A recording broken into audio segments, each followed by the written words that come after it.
better. Because you have Yeah, solid backgrounds. I saw that. you have solid backgrounds. Oh, thank you, but You have solid background. no, you. Yeah. No, you. So That was just people that didn't want me to make a manga and telling me, no, you should stop making manga because that's not your country. You're appropriating some other cultures and things like that. So, yeah. okay, well, so Yeah, tell that to and to then people wearing shoes, for example. yeah, sure. Huge inspiration to many, especially those who aren't Japanese and want to make manga. One of the most popular French manga artists in the world. Today we're talking to Tony Valente, manga artist and the creator of the manga Radiant with 2 seasons of anime out, about all things manga. Shout out to Tony Valente. Tony endorsed our whole manga line and you can check out his quote. Really thankful we had a chance to chat. It was a very pleasant one, as you will see. Very cool guy, down to earth, and informative. I actually learned a lot, and I'm sure you guys will too. So this is a must watch, especially if you want a career in this space. Tony Valente was also amongst the professionals that were part of our Saturday Con, our annual and currently virtual convention for Saturday AM. Think Jump Fester, but us. And this is just some content that we didn't have time for. Lucky you. To keep things even more visually pleasing, I'm drawing each of our main characters from our individual series, Seth from Radiant and Sano from Apple Black, in the background. Hope you like. We talk about all things manga, fans, stories about other creators like One Punch Man's Yusuke Murata, or Fairy Tail's Hiro Mashima, life as a creator, and even how he almost quit. Enjoy. What did you learn from your first efforts, putting work out there, and like how did you make that progression over time, and just basically giving our audience how an insight of how you grew, plan to grow, like continued growing, noticed your growth, be able to manage that, able to get to the point where you felt very comfortable, like I know I can do it, what I learned, and also just how your style kind of grew from your first efforts. So that was my first publication in 2004. I think the first volume of Les Quatre Princes de Ganahan is the French name. Thank you. The Four Princes of Ganahan is okay. would be the translation of it. And I need to hear that first. And it was a French bande dessinée, like we say. It's a French comic style book. So it's in color. It's a big format. Hardcover, and you only have like one every year, so that's very slow compared to what comics industry is in the US or manga is in Japan or all over the world. So that was a very slow to work for me. That was a ton of work because that was my first series, but before that I was working like crazy since I was a kid to achieve that, to achieve the goal of publishing something. So I signed the first volume of Les Quatre Princes de Ganahan when I was just 18. I wait for 18. I started the project, I was 17, after dropping out of school. Then I started working on that. It was published 2 years after. That was the beginning of the adventure. So I've been 20 years in the game now. Wow. That's 2 decades. I'm an old manga. So that was not manga at the time. Yeah. That was French comics. So I made my first series. I was a little, how can we say? I wanted to write stories, not just draw. I was just drawing on the first one. Oh. So I prepared my second series all alone. I make kind of an hybrid of manga and French comics. So that was the same format, tall format, color pages, and only 40 to 50 pages every year. But the art style was the one I have in Radiant now. That was that was my take on it. Yeah. Okay. I cannot hear you. Also, I said yeah. I just want to prevent a little echo, but it's like art style closer to what you have today. Yeah, that was really close. But color? But colored. Yeah. Okay. All colored. That was a crazy amount of work because I was doing all alone. and that was the first series that I was writing also, not just drawing and coloring. That didn't work at all. So I prepared the end of my career at this time. That was for me, that was almost over. So I made a third series with a hero of mine, one of my favorite French comic book artists. We made a series together, and he was very, very popular at the time. He has sold like more than 15 million copies from his comic book. That's huge. He was a writer. He was an artist on his series that was very popular, but he wanted to write also. So he write for me a story. Oh, okay. We made that together, and that was the biggest fail of all my three series. The numbers were so low. That was depressing. But we can laugh at it now. You can. I'm laughing at it because what you want to do? Yeah. That was so. The first series was pretty okay on numbers. Yeah. The second one a little bit lower. The third one really a failure, complete failure. And is all of these are in a vault somewhere, can never be found or anything? Yes, we can find, at least in France, we can still find the first one. The second one, I took the property with me, so I have it now, and it's been published in Japan this year. Awesome. In a web magazine. Okay. I think. So I had the property on this one, but I won't do nothing with it because it was a series at the time. I wanted to do that. I was a little frustrated with the amount of work and the few pages that I could do every year. Yeah, I was really frustrated by that. So I ended up writing my final series. That was really my Final Fantasy in my mind. That was the end all be all. Yeah, that was Radiant. Yeah, I said, okay, if I have to drop out this industry, first I've got to make a shonen manga because I'm in love with it. That's what I read for my own fan pleasure. That's what I wanted to do since I was a kid. So let me make one shonen manga. I knew it was going to be a failure because at this time in France, it was just failures when you make manga, really? Except for one. But that became a success. So that was a surprise when I make. Thank you. Yeah. When I make the most personal work, like I was really selfish in this work per se. The story I wanted to bring, the type of characters, of scenes, of plots, that was just for me, not for the readers, And at this time, I created Radiant, and that became something. I can really relate to the idea of just almost just do. It's more of like a personal project. What you want to do visually, just for like something you would enjoy to consume as well.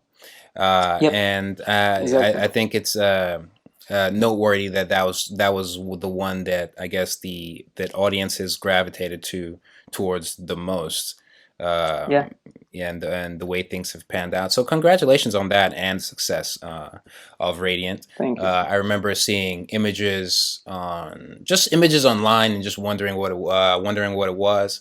And I remember also kind of getting seeing the conversation that's kind of happening around it, and people loving it, people enjoying it, and also people being inspired not just by the content but by the drive of the artist, who, especially at this time, there weren't that many diverse or creators outside of Japan doing anything like this, achieving that kind of success. So I think it was a huge inspiration for a lot of people, and props to you, sir. Props to you, sir. Thank you. That wasn't planned, but yeah, I'll take that. Thank goodness it worked, because if it didn't, no comment. I guess that was your last shot. Yeah. If it didn't work, we would not be here right now. But I was okay with it. I was okay. I was going to be a father at the time, and I said, okay, before being a father, I don't want to be a depressed father. Yeah. So Yeah. I want to enjoy the work that I choose, because we choose to do that. Yeah. I don't know for you, but I Yeah. guess Yeah. that's the same. Yeah. You choose to wake up every day, to write your stories, to enjoy your characters, Yeah. to live with them, and Yeah. things like that. So because I choose this job, I didn't want to be like many that I know, really depressed in the industry, because it's hard. Yeah. Hard work. It doesn't pay so much when you don't have a success. And I say, okay, the last Definitely. one Yeah. before being a father, and then Yeah, definitely, because it's sometimes it can be not as rewarding, a lot very time consuming, and uh it could take a toll on, it could take a toll on your mental, but definitely take a toll on just your social life and so many yeah, things. yeah. I So would say that that's never enough. The reward of it, when even when you have a success like I yeah, happen to have, I'm yeah, lucky to have it. It's never that never compensate the work you put in the it, work put in. because you put your entire life. I don't have a Yeah. social life at all. That's what I'm saying. You're a prime example. You hear that, people? Tony Valente, social life, pff, nada. Yeah. If you wanna enter this game, be prepared to live inside a box. Yeah, like a monk, really. Yep. Yeah. Like if you had the chance to touch another IP, another title, say in America, like a DC comic or a Marvel comic, and they let you have a little stab at it. Go back, you kind of tap back into your comic coloring days, Yeah, which I'm sure is more time consuming. yeah, yeah. I don't want to go back to that. Tell you. I just want to write Yeah, stories, yeah. make Oh, you know what? Yeah, Kamehameha and things like yeah. that. Maybe in this scenario, they want you to keep they want you to keep the manga, traditional manga Yeah, aesthetic. So if you had really. if you wanted to touch a title, maybe even write for it as well, what comes to mind? Um, I'm not a big reader of Western comic. American. Yeah, not that much. I the I would say the only superhero that I really enjoy is Miles Morales, and that's it. Oh, really, really, really, Because really. even Peter Parker, it's okay sometimes, but most of the time he bothers me. He annoys me a little bit. But so I'm not really into superhero things. Yeah. So I wouldn't go with it. I would say, I don't know. Let me do a Harry Potter manga series, and I'll be happy. Yeah, that's good. Something That's like that. good. That's a good answer. Yeah, it doesn't have to be deep. Just if you had to, I guess, step into the Western world, and I think that's a good answer, Harry Potter, but Hmm. also a big consumer and a big consumer of Harry Potter, and it's also influenced my work as well. Oh, Oh really? yeah, yeah, definitely. Also definitely make some like tweaks here and there because Yeah, it's still very different, but it's also a huge influence in what I do. yeah. So I But I'm appreciate that. lucky that my work is first published in France, and then it's released all over the world. In the US, it's Viz Yeah, Media yeah, that publish it. yeah, In Japan, it's another publisher, but it's all across America from north to yeah. south. In many Asian countries now, next Russia, next here, Yeah. many European countries. So as long That's as I do what I want to do, yeah. and it That's really cool because I remember I see the book and it had Ankama and eventually there's a version that with the Viz for being published here in America. So yeah. that all of that's cool to see as well. Radiant is a true success. Big sales in France, several international versions like you just touched on, and even an anime with multiple Yeah. seasons in Japan. In Japan, you worked on a series this long. You have 14 multiple volumes out. Oh, about 14, maybe more. 15. 15 volumes. Yeah, I'm working on the 16th. Yeah, and like you said, you've been in the game 20 years. You spent just Radiant alone. You spent a No, decade. yeah, 8. We celebrate the 8th anniversary this year. Eighth anniversary this year, so almost a Mm. decade. All of that is very impressive. Right now, currently, do you have do you have assistants that are helping you? And if you do, can you touch on how exactly they help you, so that like you said, it used to be a struggle working alone. So can you Mm. like touch on, if you have assistants, how they help you, and how you deal with deadlines and making sure all that's on point. Oh, see, got you there. Let Let's me drink take some a water. Yeah. Oh, deadlines. Oh, those so deadlines. deadlines. It's really hard. But first, the assistants. I used to work with an assistant since for volume, I think 8, 9, 10, and 11 maybe, or maybe in other numbers. But for 4 volumes, I used to work with a girl that helps me on the screen tones. So I send her the so I work by hand manually. So I work manually. I scan my stuff and I put it on the files. I put it some crosses where I want screen tones to be put on. Then I sent her the work, and she sent me back when that was done. That took me a little too much time at the end, so I stopped having an assistant for a while. And then lately, for the two last volumes, I've been working.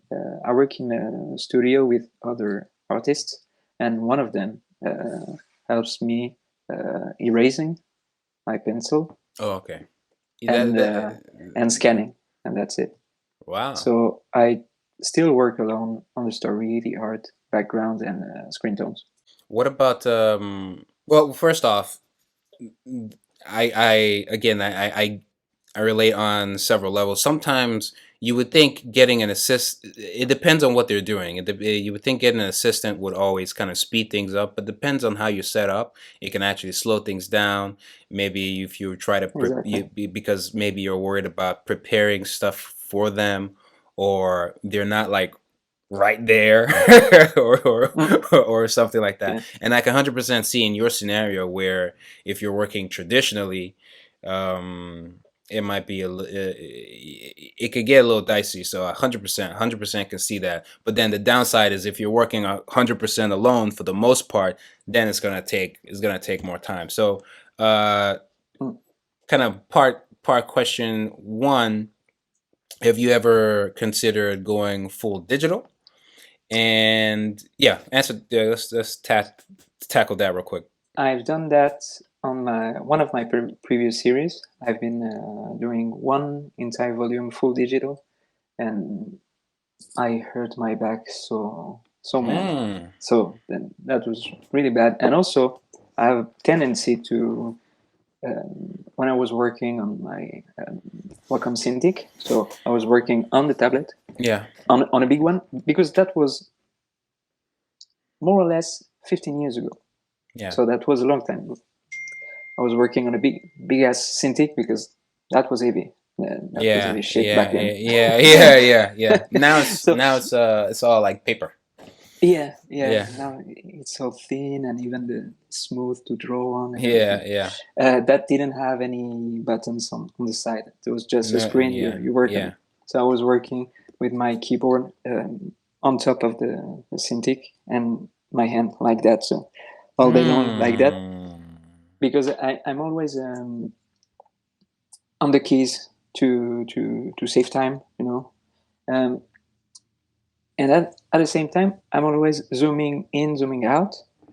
So when you work digitally, that's okay. But when I went back to paper, my eyes kind of was looking for tools on the paper, you know. So I was working for like 4 seconds, and 4 seconds in, my eyes like that, and I was okay. I had to stop for a while, go back to drawing, and my eyes 4 or 5 seconds later went like crazy, and that stays for a while, for Really. a few months. Really. So because of that experience, I say, okay, that's not for me. Yeah. So I put that aside. I work digitally on my colors. and the screen tones. That's That's 8 it. times. Like, Yeah. Yeah. I used to be like that as well. Inking on paper. Again, I saw you inking on paper on yeah, TikTok. yeah, Yeah. yeah. You ink it on paper. Inking on paper is for me is it's fun. It's in some cases it's faster for me, Mm, right? But also I've just got to. I think I'm trying out new techniques to be faster, yeah. right? I'm trying out new techniques to be faster, even skipping the sketching phase and kind of seeing what I can Okay. do. Yeah, you see, you laugh, That's a superpower. you you laugh, but skipping the sketching phase and just kind of jumping straight into because what I noticed when because I had I still have assistants. I'm gonna have them do different things because Yeah. the way it was set up before, it was just taking too long, right? Or it was taking longer than I hope, and I need to be faster because I also want to hear your thoughts on like hitting the deadlines. No, you didn't run away. I got you. It wasn't as fast as I'd liked. So I would be spending more time on the sketching to have them ink it, but I want to have it sketched to where they understand what they're looking at. It would have been different if I was Mm, sketching and then I'll ink. I know what I was trying to do. You yeah. know what I Just mean? for you. Yeah. Yeah, Sometimes you just drop, yeah. yeah, a Sometimes, line and yeah. you understand. Exactly, but Mm, with a different person, they're nervous because they don't want to mess your mm, thing up. So I'm spending more time doing the sketching. But what I noticed, there was a time I sketched a page, and it's digital, so I can just make all the lines black, and it looked pretty much inked. So I was like, okay, why am I sending it to them yeah. to ink? I might as well just the mindset I had sketching, I might as well just Yeah. just ink Yeah. it. And so And now so yeah, that's what you do. that's for the last couple pages. That's what I'm Yeah. doing, and I'm trying to see how it goes. There are a few drawbacks. It's not really a Yeah. Of drawback. course. It's kind of a drawback. I just need to get used to it because again, Mm, I guess that's the drawback. I'm not used to it yet, but hopefully I get better better at it. But it's ultimately just like sketching. Immediately you're sketching, then you're quickly erasing the yeah. That's to it. You can yeah correct yeah whenever you yeah want exactly. It was on like digital. Control Z is your friend, right? So I'm like doing that. So I did it once, and it was like, why am I sending it and then getting it back? Because when I get it back, right, sometimes I'll have to tweak what they Yeah. inked anyway. So it's just sending the page around the world just to come back and do a very similar thing, right? Yeah. I understand. In Yeah, Japan, they have the chief assistant that is doing the job you're doing when you have yeah, assistants. yeah, So yeah. you when you're an author in Japan and you have the chief assistant, you don't have to talk to the other assistant. He's dealing with it. So the chief Ah. assistant, like for example on One Piece, the chief Yeah, assistant is the yeah. same from the beginning. I think from Wow. the beginning of the series has been on One Piece for Hmm. 100 volumes now. Crazy. A million volumes. A million. And so the chief assistant is dealing with all the problems, all the things when it's not done exactly how the Yeah, author wants to. yeah, So the yeah. chief assistant goes back to the assistant and say, okay, you have Ah, to do that again. And you don't have, as an author, you don't have to deal with all of that. okay. So that's So that's nice. it saves a lot of time when you Yeah. have this guy. But You have if not just an yeah, assistant, you have a super assistant. yeah, super assistant. Yeah. What about for you editorial help? Like when uh, you say when you do you have your pages prepared, is there anybody who's any not necessarily middleman, but kind of like an editor yeah. or that kind of looks through it, makes sure cross checks, run ideas by, or anything like that? So I have an editor. She helps me with just the technical stuff at the end of the volume. But by the way, I when I choose to work with Ankama, I told them I have to work alone. That was the deal. If you're not happy with it, so let's not make it together. That Yeah, was my yeah. point. They say okay. So I'm totally free on my work, my drawings, my story. She received the volume when it's done. She corrected with people that I get their that. job is correcting. Yeah, I get Um, that. so that's just the end of the technical stuff to make Yeah, sure to yeah. make a volume Hmm. out of my work. That's it. Okay, okay. And she we exchange ideas on the cover. She gave me some feedback on it.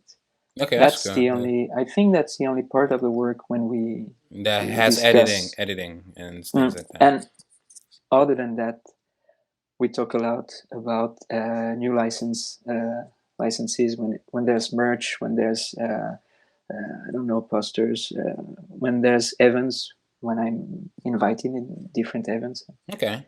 things like that. So that's kind of an agent, more or less. Yeah. That she Agent, manager, yeah, manager. ish, yeah. So then, what about deadlines? I'm sure they're on you about on that. So now let's tackle that. How do you make sure how do you make sure you hit your deadlines, and do you hit your deadlines? Almost never. I'm not working on a magazine, so that's just the deadlines are the deadlines that I choose to have. So my editor she's really great with it. When we have a new year coming, I say, okay, I want to do 3 books, and she say, oh, no, you've never done that. let's do 2 of them, and that's it. I say, no, 3. I mess up. I do only 2, and then she's okay with it. So I'm the evil guy with the deadlines on myself, you know. Yeah. So that's two. When you say 2 books, you're talking 2 books a year. 2 volumes a year. Okay. Except for the last one, I took an entire year between the previous one, the 14 and the 15. Yeah. There was the pandemic. There was a lot of things happening in my life also. So except for that, that was more or less 2 books a year. Even at one point, I dropped 1 volume in September, the other in November. That was the closest I have done. Wow. For now, September. November, yeah, November or December, but like really close. How many? What's like a general page count average per volume? 180. 180. Wow. 180. I draw only 160 to 170. So there's the first I don't have a volume here, but when we open a Radiant, there's a few pages in colors. Yeah. There's some stuff at the beginning. Then at the end, there's sometimes bonuses when I go on readers' mails and things like that. And between that, the real story pages, that's 160 to 170. That's cool. That's also still very impressive to even the 2. Trust me, even 2 volumes, 3. I don't know how some people in Japan make it work. I'm sure they're used to it. To make it, they're organized. But two volumes. I know 2 volumes. They live is in tough. their studio. I've met a lot of them. A lot. Not a lot. I've met some pretty huge mangakas. You know? Yeah. Like the one from Fire Force, the one from One Punch Man. From Yusuke Murata. Also Fairy Tail. Yeah. So, and when you talk to them, you end up understanding that they live pretty much in their studio. So they work day and night. That's okay. Yeah. You think your social life is gone. Yeah. What about them? But they have assistants, so they have a social life. Yeah. Okay. Yeah. They have people there. Okay. And what about you? What is your pace, your rhythm? For me, that's what we're trying to do now. With Sad Day, we just got like a book deal with. Prior to this, I've kind of been a little bit all over the place, because of how unrewarding sometimes it can be. You have to do other things. And so I put some time into doing social media as well. Because I saw that. Yeah. Huge on social media.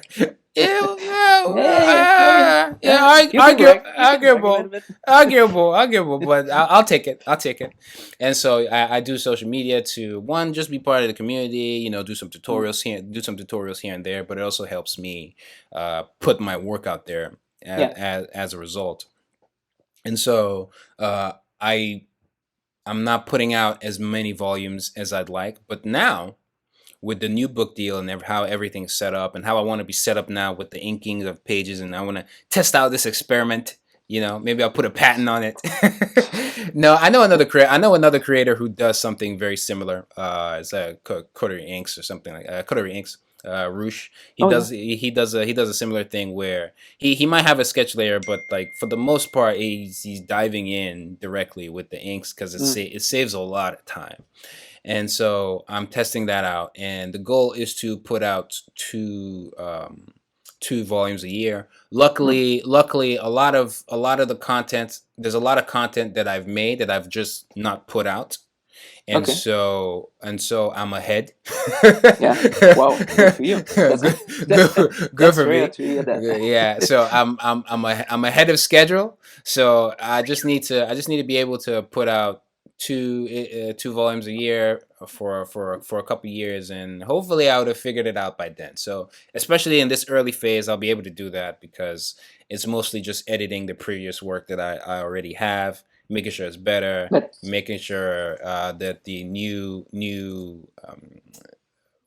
people who've read it already can get something new from this new experience, because there's going to be a lot of changes and tweaks, and it's the more professional, like the book's going to be in stores and all that kind of stuff. Congrats. I appreciate that, and we work really hard on the deal, and other series as well are going to be getting that, translations, all the whole 9 yards. And so with this new approach, the goal is for me to hit two volumes a 2 year, volumes here. and I'll let you know how successful I am.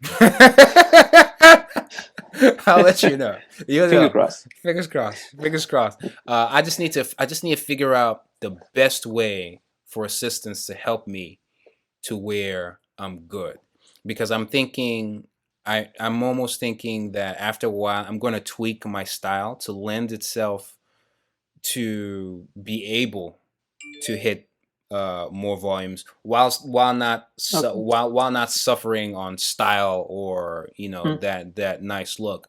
And so I'm thinking of toning. I'm thinking of someone who can tackle my backgrounds like me or better. Because you have solid backgrounds. I saw that. You have solid backgrounds. Oh, thank you, but You have solid backgrounds. no, you. Yeah. No, you. So, like I'm figuring out. Yeah, I'm figuring out what to do. To have a solid person to do the backgrounds and just check on that and say, "Whoo." Yeah. Sometimes okay. I'm thinking either I could get someone like me or better than me, or at the very least, if I could clone myself. that would be, thank you.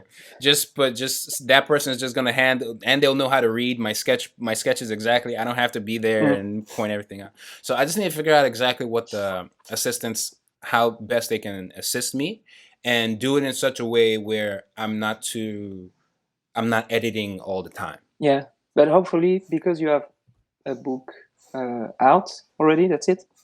Yeah, it's coming. It's coming. It was out, but now things have changed, and so it's almost like this new version, new changes. We even have like new a release of the first one, and so it has like a post credit at the end that's teasing like a Saturday multiverse with all the characters come together. So that's that. We're trying to do some really cool, innovative things. And it's like a re-release, but obviously with new things in there, new exclusive stuff, changes with the art, tweaks with the story, definitely edits with the dialogue and all of that. So I'll let you know how it goes. Yeah, that's what we're doing. Goes well. Fingers crossed. Like you, this series was I did a few things before this that were terrible. They were terrible, right? Are you sure you're realistic or? Yeah. At the time, I was like, oh, this is what this is amazing. But like, but that was the best you could do. Yeah, right? yeah. And I still appreciate it. I still appreciate because it helped me grow. It helped me get to where it was good to do those tests, to then tackle what but what I'm doing right now is what I've kind of always wanted to do, story wise. I have other ideas, but just like you, this was like the initial, I like shonen manga, I want to do something here. As time goes on, I'm trying to find different ways to make it stand out, to really have my voice in there and really have something to say. But that's kind of that's what I'm dealing with now, and make the best of it. It's sad AM. One of the things we stand for, one of our missions is manga for everyone, right? And so we want to have creators, but creators and characters and storylines that represent the world around us versus everything always or mostly looking one certain way and characters being from one certain place, and all I get you. and all of that. So I've noticed, and we've noticed in Radiant as well, there is some diversity within the characters as well. We just wanted to know your thoughts on diversity in manga and having more representation, and how you feel like what are your thoughts on that? I hate that. So that's it. That's it. That's it. Bye. Thank you. Yeah. No, of course, that was the pretty much the main goal of the story, was to talk about what is it to feel, or when people makes you feel different. That is the topic of Radiant. Yeah, first. The sorcerers and everything. Yeah, so that's why, of course, putting diversity in it is just natural for me, because I grew up in France, but my father isn't French. He was migrant. So that's a family history that I have, and I had to deal with some of what I'm putting into my story personally. So that was the easiest way for me to connect with real characters. Put diversity, put diverse goal into diversity, because I noticed that in manga, when you have a non-white character, that's always the exotic one, the muscular one, and that's one type of character they put in sometimes, but that's it. That's not that much diversity. When they try to reach to diversity, there's some box they put this character in. And I guess because in Japan, diversity isn't really a thing also. So I don't put a blame on Japanese for that. But as Western creators, of course, we have to deal with different things. And so that was the most natural thing for me to do. That's something that I don't push that forward. That's it comes naturally. Yeah, it comes naturally. Even in Japan, when they did the anime, they asked me, why are you putting that much diversity? Not as something bad, but just a question. I say, well, because that's my entourage. That's your people world that I see. I grew up with the diverse people. I'm not even completely French. Even if I grew up in France. So that was something really natural. And the topic of the story, once again, is about people in a society that are rejected, but that are needed. So that's pretty much every type of diversity you want to put in. Yeah. I can appreciate that as well. So that was my grandpa's story. That was my father's story. That was even sometimes my story. And I put that. That's a lot of people's story. That's it's a lot of people's story. I can relate to that, and so that's kind of what we want to champion as well, with our characters, and not just diversity in all of its forms, not just ethnicity, sexual orientation, this religion, all of that, and try to make sure people are seeing themselves in the heroes that they consume. Right, a lot of people are big fans of anime and manga, including myself. And you don't really get that much representation, and like you said, sometimes you can't really, if you can't look to Japan to touch on that as well, or tackle that, or maybe sometimes they don't feel comfortable tackling it, or whatever reason. Then it then comes down to being the change you want to see. And so even in my series going forward, I'm even thinking of adding way more now, and doing and really having fun with that. So it's good I think it's really good. It helps. I think this will also help people connect the dots with your series if they haven't already, because I do Yeah, that does make sense with what you're doing. and also it's so cool to have feedback from readers that are experiencing it, Yeah. and send me letters and or mails on social media things Yeah. from France, from North America, from South Africa sometimes. Every country where you can find Radiant, there's some readers coming to me telling me, "Oh, thank you for talking about that. That's that's so great." You know, I Yeah. didn't do that for that purpose. I do Yeah. that for me because as something that I had to express. Yeah. And then finding some connections with the readers on that topic, especially, and people coming back. Even on the volume 15, I had a Yeah. big letter from a fan telling me a personal story at the end. I published it at the end of the volume, and it resonates a lot when it came out in France, because that was a really personal story about how she read Radiant on some point that I didn't notice. I was talking about those topics. So yeah, that's good. That's part of the reward. The reward is you get yeah, to sometimes you get to help people in ways you don't expect. yeah. Yeah, Even if that wasn't the main purpose, not the now intention. it's one of my intentions now is Yeah. that. Yeah, one of the perks. It's part of, I guess, evolving as an artist. Oh, we also wanted to know how the French view non-Japanese manga. Do they call non-Japanese manga manga? Also, I've heard the term Manfra. It's awful. Manfra is like, yeah, you're trying too hard now. You're trying too hard. Yeah, So, yeah, yeah. like, how do you feel about I guess manga that isn't directly from Japan? Is there a different term? And then you have all these terms for these slightly different types of, and at the end of the day, sequential art, Yeah. right? And just Comics. comics, right? Yeah. Yeah, that's what they are. Manga is comic. It's all. But in general, how does the French view manga that isn't from Japan? They just view it the same as manga, or Now most of them are really just not paying attention.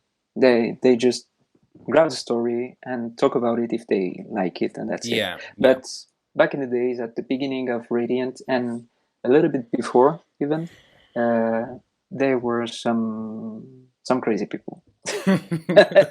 they didn't want that. But because I was tackling a story about someone wanting to represent something yeah, different, yeah, I was okay with it. I was yeah, a champion of that. yeah. Okay, no, So you will see. You will see. like people were angry at the fact that you weren't Japanese. Yeah, the fact that you tackle something that is people get really personal with the thing that define their community, and in manga there are many communities, and because that belongs to them, and that's a cool thing on many ways, but because that belongs to them, some of them they see a non-Japanese artist coming in and Intruder. they say, yeah, intruder, that's it. So they have a feeling of, oh no, not for me. And sometimes, oh, not for me, and I will tell everybody that it's not fun for them also. So that was just a few people, but a few really angry people coming at me on social media or on personal emails or things like that. Sometimes a little bit threatening even. But that was just a couple of them, not that much. That's weird. Most of them were honest at the beginning, telling we didn't want to go into your story because you were French. But then a friend of mine talked to me about it. I read it. I enjoy it now. Now I support you. And so a lot of them were grabbed by the story. That's good. That's a victory for me. That's good. You're changing minds, turning heads. Yeah. So many French manga series are doing that. Mine is one of them, and maybe the one that we see the most on medias in France and things like that. Yeah. But it's not the only one, and it's not he's not the first one. The first one, there's one of the first manga in France still existing.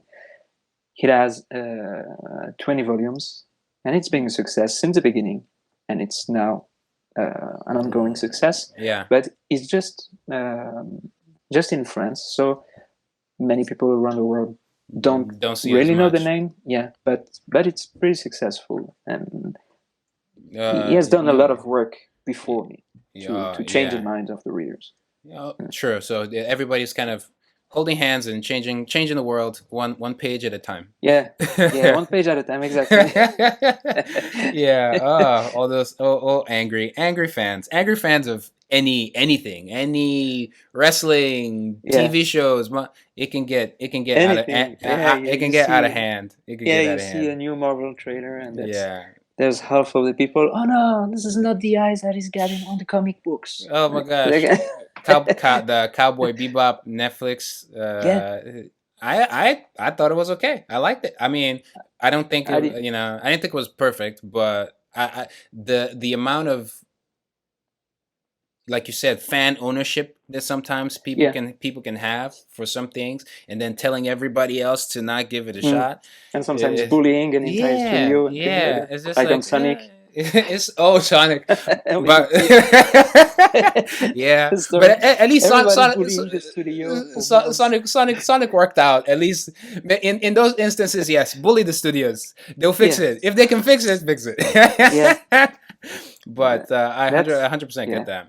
100% but the one criticizing me at the beginning was not even readers. That was just people that didn't want me to make a manga and telling me, no, you should stop making manga because that's not your country. You're appropriating some other cultures and things like that. Okay, well, so tell that to I know, to people wearing shoes, for example. Sure. Like our founder Frederick always makes this example where every country has their own version of hip hop, and that is from America, black people for the most part. And so it's like, did anybody stop them and say, hey, you're appropriating so, right? They did, you were inspired by what the Americans did, and you want to do something fun. Not against that. And that's it. It's not that deep. So, and we're not harming anyone. Yes. Also. Yes. So we're just telling stories. Yeah, just trying to have fun and realize our dreams. So also, we also want to know if you view digital distribution as a positive thing, as sites like Webtoons and brands like ours. Likewise, do you view digital distribution as a positive thing? And do you travel to cons as much? Use social media as much? Like, what's your relationship with social media and how you connect with fans, and just digital in general, and how you view digital distribution? I love digital distribution. I read a lot of webtoons, for example. I've discovered also many artists like you because of thanks to social media. Yeah. So I have, but with social media, I have a love and hate relationship, and I hate going on it and scrolling to it because sometimes you come across something that makes you very angry for the day, and you don't need that to work. But sometimes you come across a really cool drawing and say, "Oh, okay, that's giving me chills," for example, and that brings me an emotion that I want to tackle on something new. Inspires you. Yeah, inspired. Yeah.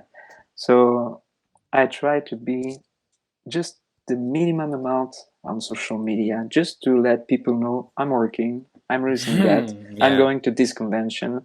And for the second question, yes, I'm traveling to some locations to make some events. I did in the US. I only did New York Comic Con 2 years ago. 3 years ago, the New York Comic Con, I was invited by Viz Media at the time, and it was the release maybe of the second second or third volume in the US. It was really the beginning of the series. It was just before the anime, 1 week before the premiere of the first season of the anime. Yeah, that's I mean, cool. the Comic-Con. That was cool, but Yeah, there wasn't many people because the series was just brand new. The anime wasn't already a thing. Yeah. And so that was a cool experience. But I travel to France a lot to make conventions. I've been to Japan to make some events also. In Italy, often. I'm going in March in Germany. I'm invited in a Comic-Con in Germany. I travel a little bit. You're a wanted man. You're a wanted Yeah, man. I cannot go everywhere I want to go, but I try. Yeah. It's so cool. When last time I went to Japan to make conventions, I met Yusuke Murata, One Punch Man guy. Big fan. Me too.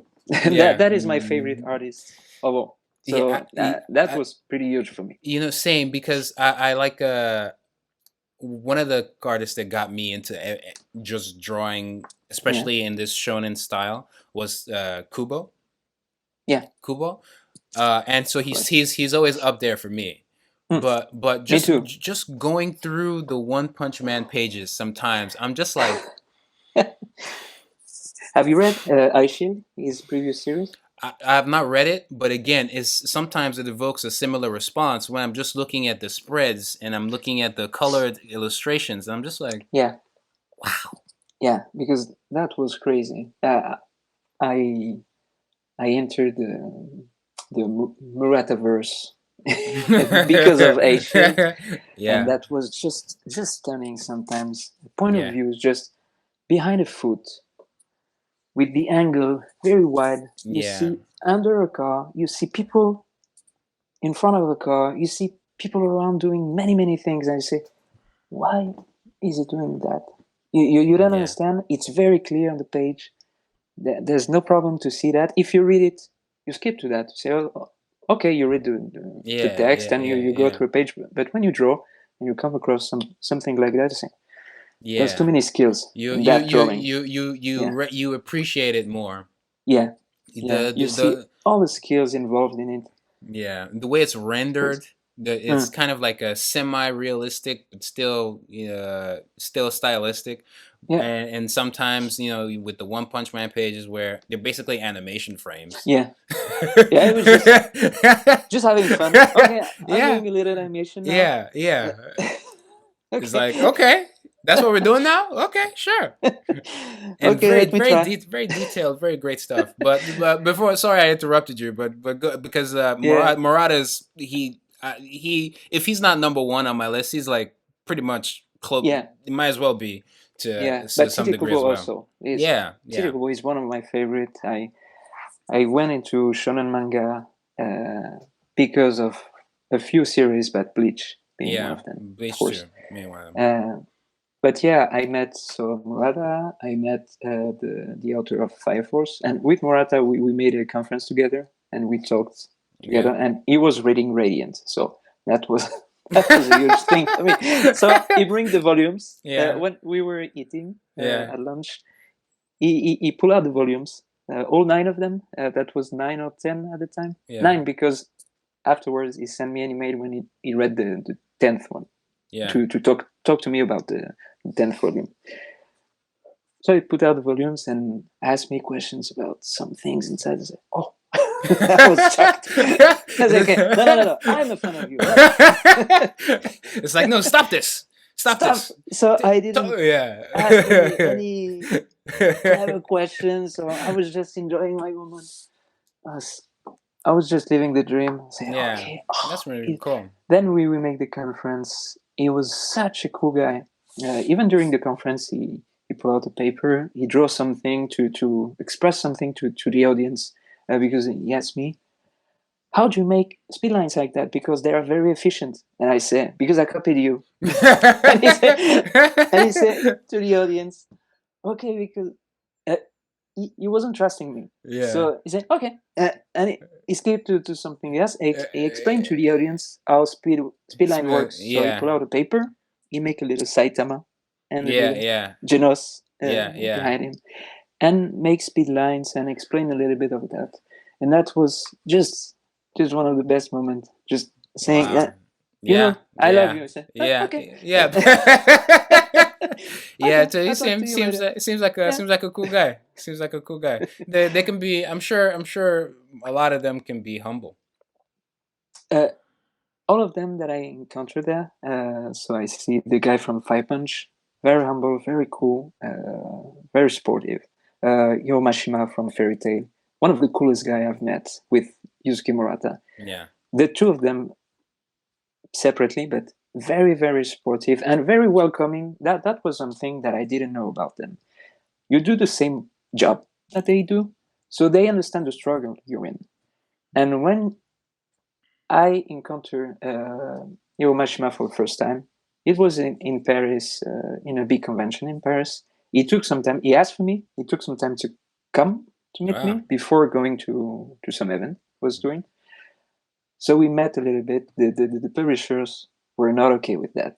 They didn't want me to talk to him, but that was from him. So, Yeah. So we did that. We took a picture. We talked a little bit. He supported me and said good things.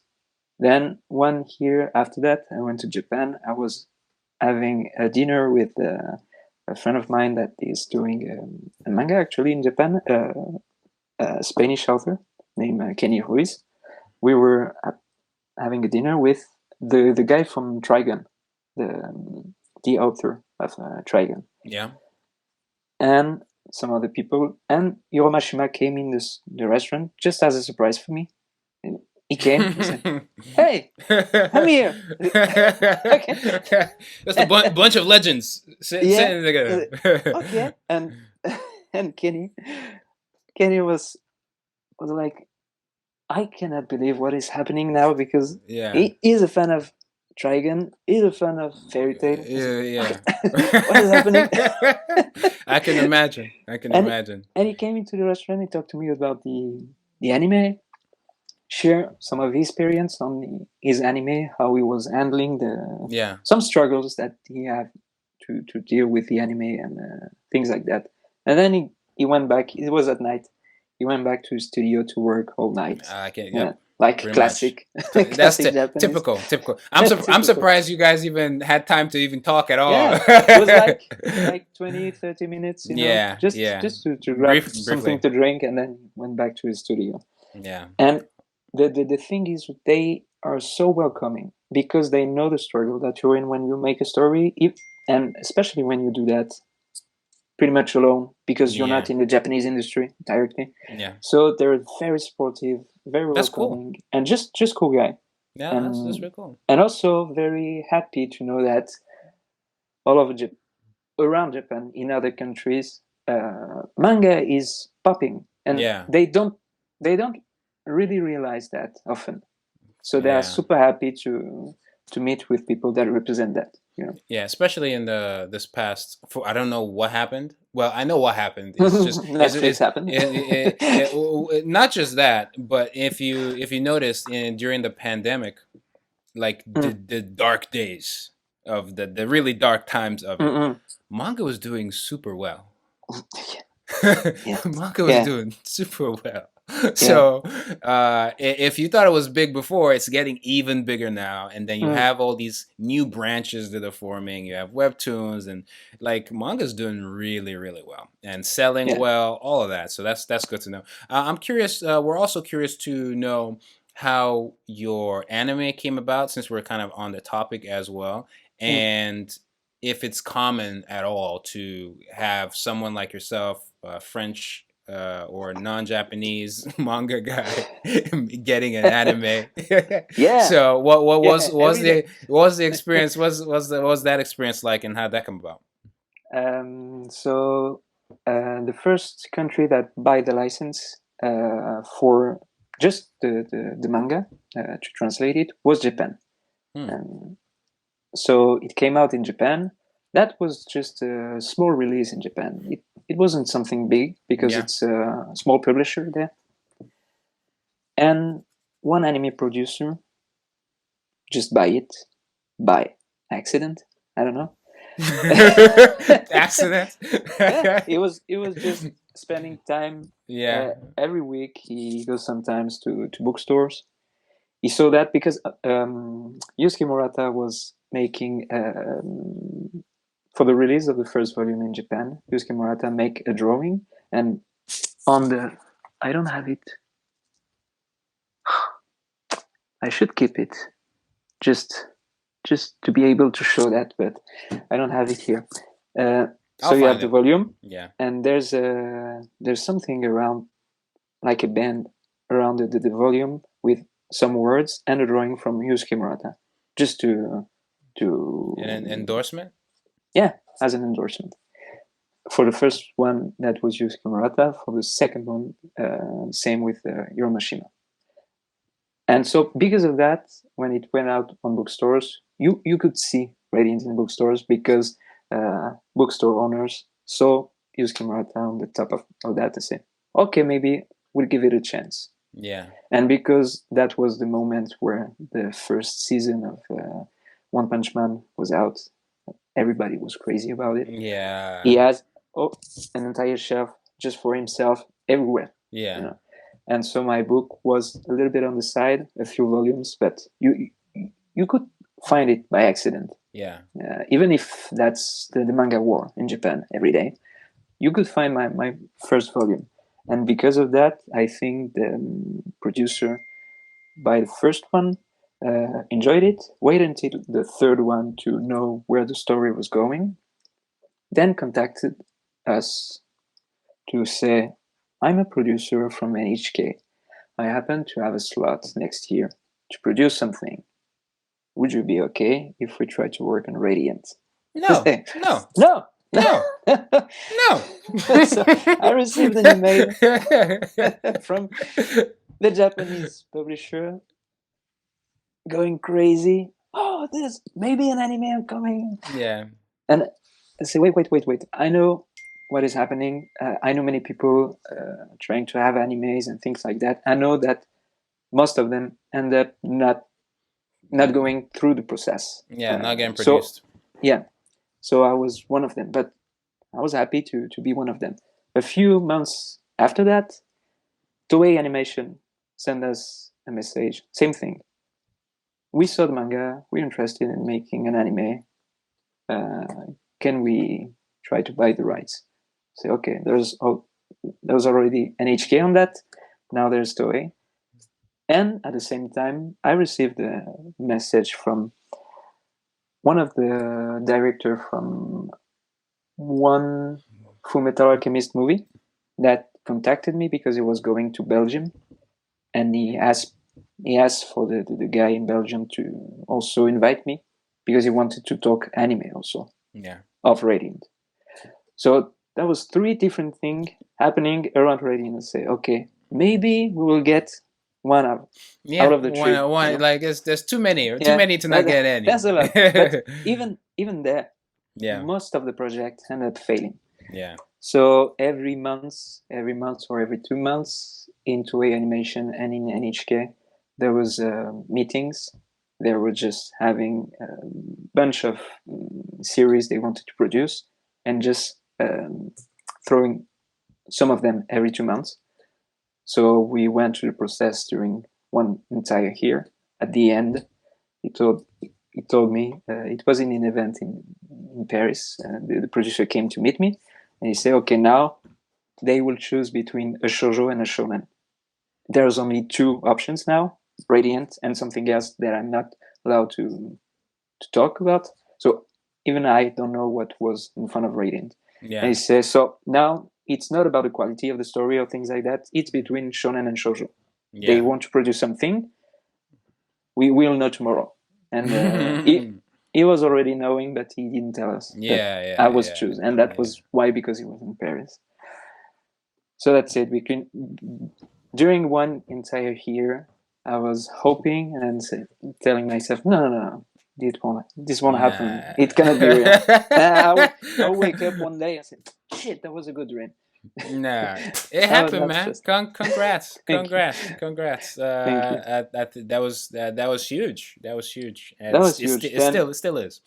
Then I worked with the team every week. We made like a Skype meeting after their meeting in Japan. Yeah. So that was like 6 in the morning for me, 8 at night for them. And Pretty we were much. making meeting Yeah. and just discussing about all the things you have to produce a manga, Yeah. an anime. An There's anime. like 1,000 people working on the anime. That's crazy when you think about that. That's amazing, and it's also cool that all this stuff is one of the advantages that we have as artists in this digital age, to take advantage of the internet, take advantage of all these connections, because a lot of these things wouldn't have happened if not for our digital connections.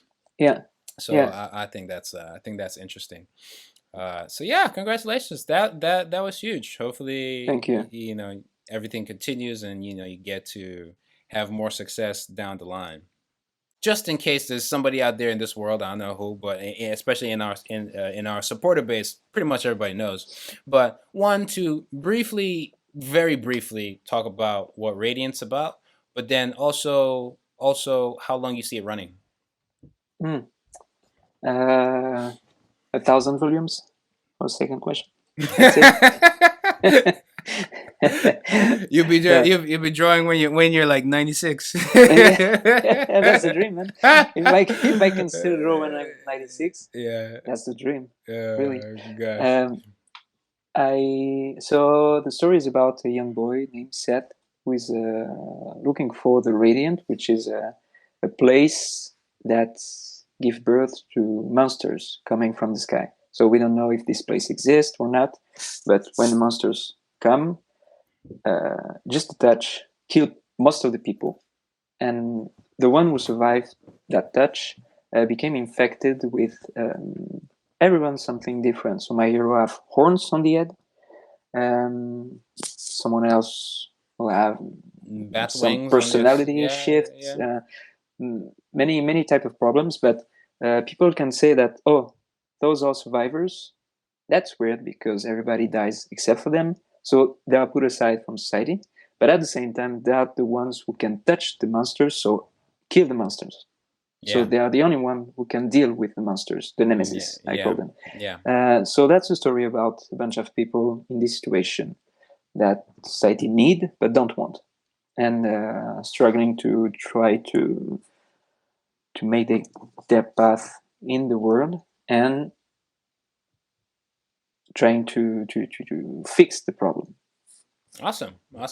And how long you see it running? 1,000 volumes. Okay. You heard it here, folks. You heard it here, folks. 1,000 volumes. Still a few years. Before the pandemic, I was telling, I'm sure in 10 years I will be doing that again. Still, but because of the pandemic and the way the time experience changed for pretty much all of them, all of us, and especially when you're creating something, you see the. I struggle to put a number of volumes. I struggle even to put a number of years on the work that I have to do on that. So I guess in 5 years I will still be on Radiant, but I'm not 100% sure. That's fair. Yeah, that is fair. Is it? And then sometimes I get questions a lot from supporters who maybe want to do similar things, and they they're asking for advice, and I have a laundry list of frequently asked questions. And one of the questions I get a lot is, and maybe I'll tackle this in a video or something. But one of the questions I get asked is, do you have your whole series figured out already from start to finish? And it's like, oh, what do you do? What do you do with that? What do you? You know what, dude? I want it's a yes and no on one end, like the yeah, backbone. yeah, Yeah, yeah, the backbone of the story, yeah, a and then skeleton, you put the meat. yeah, a skeleton path, right? But how the muscle looks, how the fat Mm. looks as we get there, it's subject to change. You know what I mean? Yeah, same. Yeah, and so even the ending, the actual ending, I have so many ideas. It's like I don't know which one to pick until I get. So I don't even want to Yeah, worry. I don't want to worry about it until I get there. You know what I mean? When I've gone through the pain and the struggle of making everything, I feel like then I'll know the answer. So yeah, I'm not too worried about the final, but I do have a decent idea of uh, you know how long it's gonna be. It's yeah. I am not Oda. I'm not here. I'm not here to make 1,000 You- chapters or 100 million chapters or a bajillion chapters. I don't know how he does it. He is not human, but I have no interest in that. I want.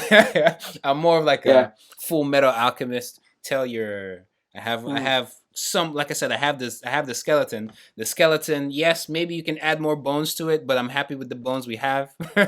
Maybe Yeah, save ideas for other things. and And so that's yeah, a decent amount of volumes. still 27. If you go yeah, to yeah, to yeah. 27, And honestly, it's that's around where 20s of 35. If I passed, I'm surprised. I'll be first off. I'll feel lucky, very lucky if I am able to achieve that period, yeah, right? Because again, we both know the struggles, but definitely not. Definitely not going to be anywhere close to like yeah, 50 or 50, 70. 100 or anything like that. I can't see situations where I would be open to spin-offs and things like that Mm, that I can supervise or something. But for the story I want to tell, it's not gonna be yeah, crazy like that. yeah. Yeah, which leads me to my next question for you is what's next for Radiance? We got the anime now. Mhm. You got that got ticked off.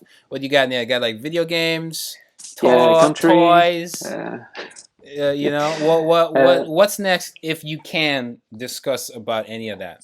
um, video game is not something we're working on because it's so much money and so much pressure. That's yeah, failing in video game is really hard. So we're not doing that. Not yet. At least not yet. Yeah. Okay, I'll take that. Not yet. Not yet. I'll talk to you next 2 years from now. I'm like, oh, Yeah. PS5. Hey. Seth on a Yeah. PS5 Open cover. world and everything. Oh shoot. Yeah. But become a nemesis or a sorcerer or you that create your avatar and live in the free that open would world. be that would be so awesome to have Yeah, yeah, open world RPG yeah. of my story. Um, so I would like to, of course, a video game, but I'm not sure we could do that. There are some statues that people are working on.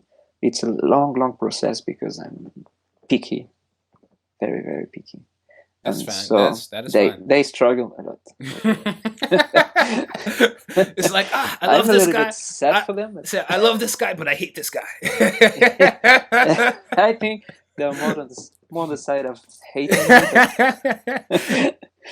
But um, there's a bunch of merch already Yeah, yeah. existing, Okay. T-shirts, even skateboards and Nice, nice, mugs, and nice, chopsticks.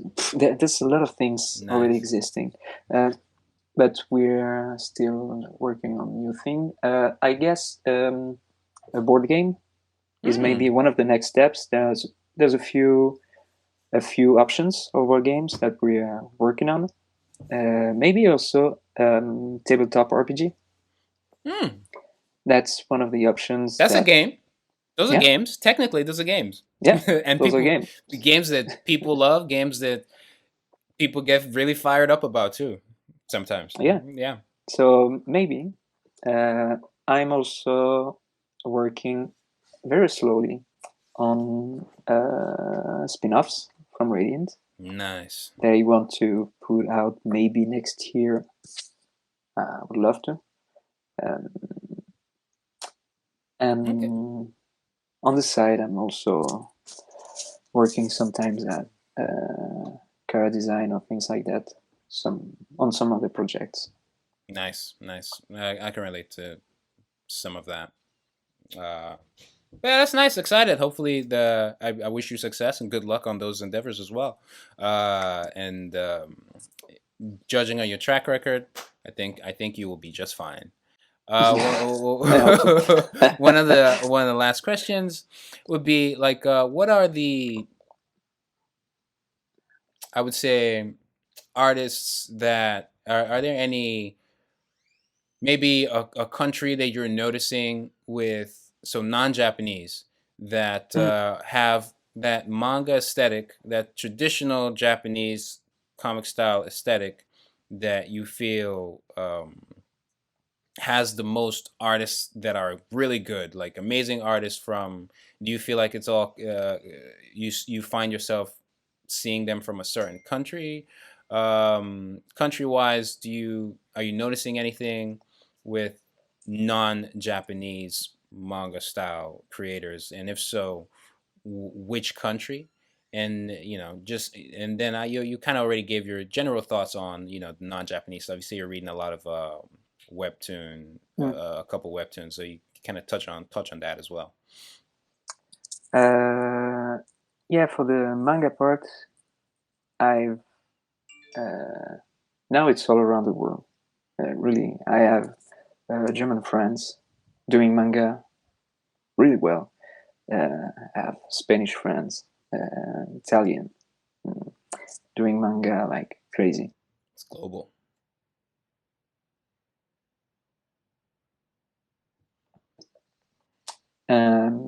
So there's a lot of new artists in France with upcoming titles, and I think we still have in France the second number of readers in the world in manga after Japan. I think so. It's France. I think so. Yeah, and so there's a lot of readers that want to make manga. Every day, I receive tons of messages of people that want my time and energy to help them achieve their dream. So that's selling a lot about the industry. But I've always find a lot of artists with good qualities in the US for a long time now. And at the beginning, when people were telling me that, oh, maybe France, because with Radiant you have something that is becoming big, and maybe it will be a gate for French artists to go all over the world and things like that. I've always said, I think in the US they have a lot too, and also they have a work ethic because of comic book industry that we don't have yet in France. So I always thought that it will come first, if it has to come from a country globally. Yeah, it will come maybe from the US. Now South America, they are pretty huge artists also. I can see that on social media, a lot of them. And so maybe, now I don't know about one country in particular, but that's fair. That's fair. But because of the work ethic of the comic book industry, the fact that there's already assistants and things like that in the comic book industry, I always thought that it could come massively from the US. Yeah. So we'll see. Yeah. Maybe you will be a part of that. You will be the gate. Fingers crossed. We'll see. We'll see how that works out. I know you get like you said, you get a lot of messages online. Is there any question you always get that you're tired of answering that you can just answer here, and so everybody will shut up when they're in your DMs, or anytime they come into your DMs, you're like, go watch that video. Go there. Go here. I've done that before. It's like someone asked me a question, I just send them a link. Good. I have to think about it. No, I don't answer back to questions often because I cannot take too many. Too many. But one of the questions I have the most is, can you watch my drawing and tell me about that? I cannot. because even even just watching the drawing Yeah. won't tell me if you're a good storyteller, won't tell me if you're a good writer, won't tell me anything about you except like maybe this drawing is shitty or maybe it's gorgeous. But Yeah. that's it. It's like going to a musician and say, "What are you thinking about my vibe?" Ooh, I don't know. I don't know. It's like, oh, what? I don't. Yeah, that was a vibe. Okay. Yeah, yeah. I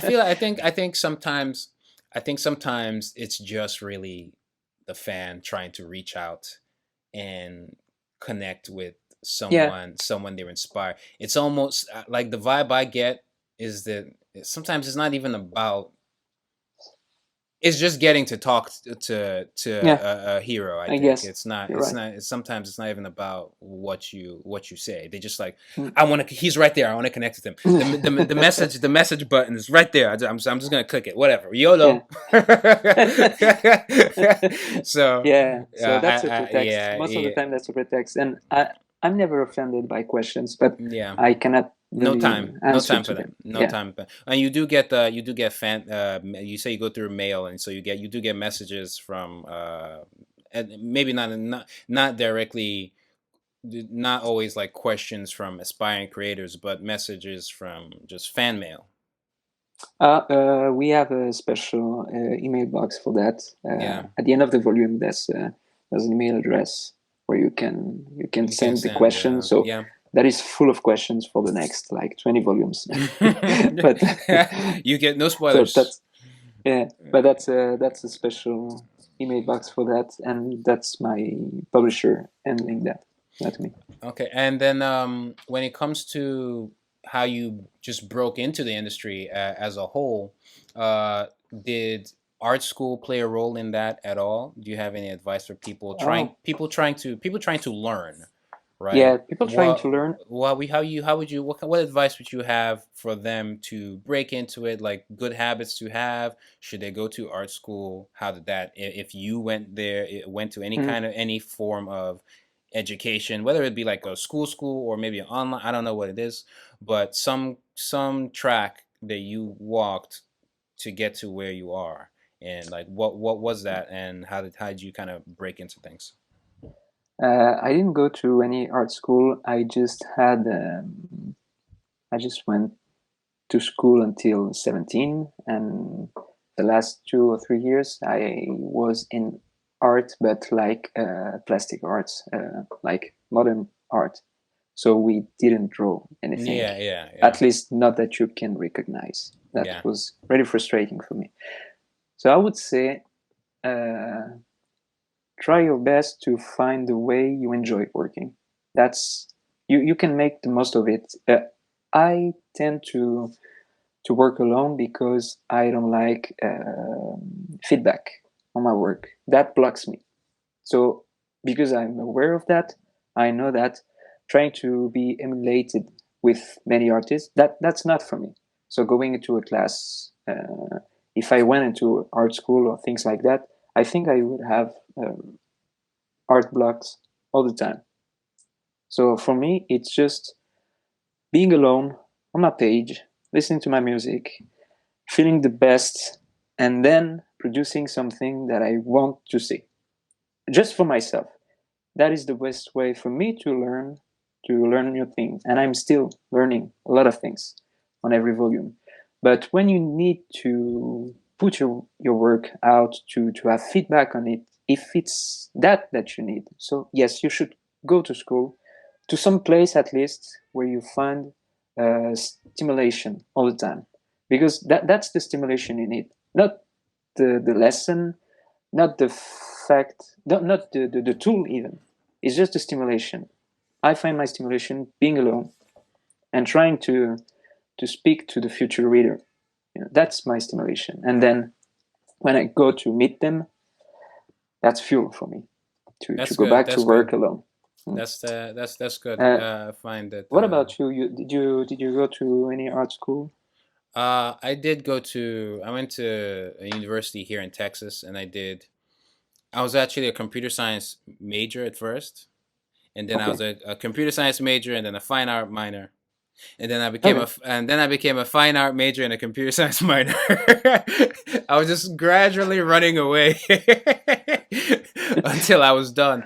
But I will say that what I learned from like being a fine art major, concentration and drawing, all of that, it not much of it lended itself to sequential arts, right? In fact, Mm, they didn't have a sequential arts program or even any sequential arts classes really mm. until me, because eventually I got a master's in visual communications, and we experimented and did like a sequential arts class, Okay. which I You, taught, okay, right? you were the So teacher. I was the professor, and people were calling me professor, and then it was Oh. weird.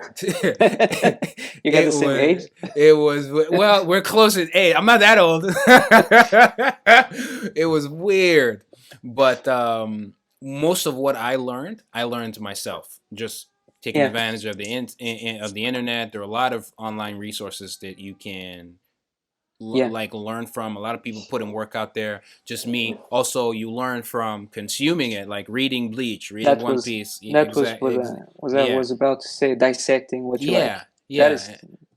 yeah. That's how I was just kind of feeding my brain that way. And then when you start to make, you kind of just start, and you're gonna make mistakes. And Mm, then with the internet, especially putting out the internet, feedback is unavoidable. You get feedback from people you don't want to get feedback from. yeah. but with all of it, you kind of get used to that, and then you build some kind of mechanism in your head to digest it and be able to see through. Okay, this one is just a troll. Okay, this one is constructive. Mm, Oh, this one is, okay, I can actually learn from that. Oh, mm, this is that, and this is that. But at the same time, you're going out of your own way to learn your stuff. One of the best ways is to be able to identify your own weaknesses so you can tackle them. And so yeah. I've just kind of just been that way and growing and learning, and here I am. Yeah. So when it comes to the actual comic work or comic related and even animation a little bit, it's just really me doing and learning on the fly and just kind of getting better over time.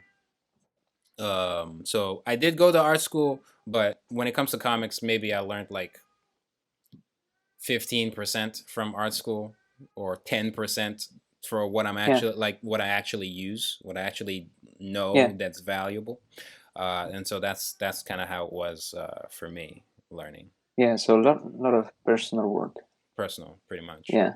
Yeah. Yeah. But that's the same for me. The fact that you're talking about that reminds me that one of the focus point of my personal way of learning thing is just dissecting what I like and trying not just to replicate, but trying to understand why they choose those tools, why then they choose that. And I learned a lot when I was doing the beginning of Radiant.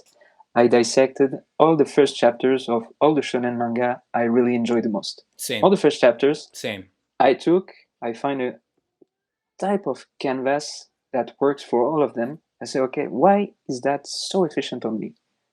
I want to understand why they do the same and why it's efficient on me, not just as an efficient thing in general, but just on me, why Yeah. it works. Yeah. And then dissecting it, I try to put the finger on many different tools of storytelling. I say, okay, so Yeah. there's a hero, there's a sacrifice, there's something special. Yeah, this And is like dissecting it, putting yourself in the shoes of the creator, and being able to break down the chapter or series or whatever, or arc or whatever it is, into acts and understanding what it's doing. And even when I started to do that, it reminds me of English classes where you're writing an essay and you're talking about yeah, having an introduction and a body and this, and this is the things you watch out for to make sure it's an interesting read. It's a similar mindset when mm, you're constructing a story. So I did the same thing for the visuals. I did the same, like figuring out, okay, why this panel, why that panel, yeah, why is this panel smaller, why is that panel smaller? When did the creator choose to have a background and not choose to have a background? Why? And then exactly. and then also try to because you don't want to maybe fixate on just one series. You look at all the other series that are different creators and different all the various approaches, and figure out the purpose in each of them's approach and what's different and why it's different. It's an ongoing thing, and I think that's just feed your mind continuously, and that's how you build something over time.